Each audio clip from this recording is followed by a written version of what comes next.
తెలుగు భాష కనుమరుగు కాకముందే పరిరక్షించుకోవాల్సిన బాధ్యత మనందరిపై ఉందని కేంద్ర బొగ్గు గనుల శాఖ మంత్రి జి కిషన్ రెడ్డి అన్నారు. బోధనా భాషగా తెలుగును ప్రాచుర్యంలోకి తేవాలని విజ్ఞప్తి చేశారు. పాలన, అధికార వ్యవహారాలు తెలుగులో జరగాలని ఆయన ఆకాంక్షించారు.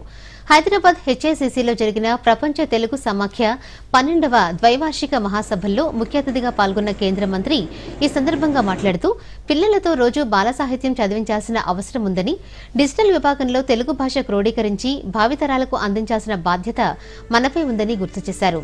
డిజిటల్ రంగంలో మాతృభాష అభివృద్ధి, సంరక్షణకు దోహదం చేయాలని, కొత్త టెక్నాలజీ కార్యక్రమాలను మాతృభాషలోనే చేపడితే బాగుంటుందన్నారు. వాడుక భాషలో 30% తెలుగు ఉందని, 70% ఆంగ్ల పదాలే ఉన్నాయని అన్నారు. మనకు తెలియకుండానే తెలుగు భాష కనుమరుగయ్యే పరిస్థితికి చేరుతోందని, ప్రాథమిక స్థాయి వరకు మాతృభాషలో విద్య ఉండాలని అన్నారు. కేంద్ర ప్రభుత్వం తెచ్చిన కొత్త విద్యా విధానాన్ని అమలు చేయాలన్నారు. ప్రాంతీయ భాషా పరిరక్షణకు పెద్దల సహకారం కావాలని, కోర్టుల్లో వాదనలు, ప్రతివాదనలు తెలుగులో ఉండాలని కోరారు.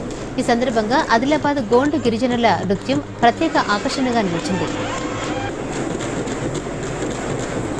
మన రాష్ట్ర రాజధాని అయినటువంటి భాగ్యనగరంలో 3 రోజుల పాటు ఈ యొక్క మహాసభలు నిర్వహించడము చాలా సంతోషం.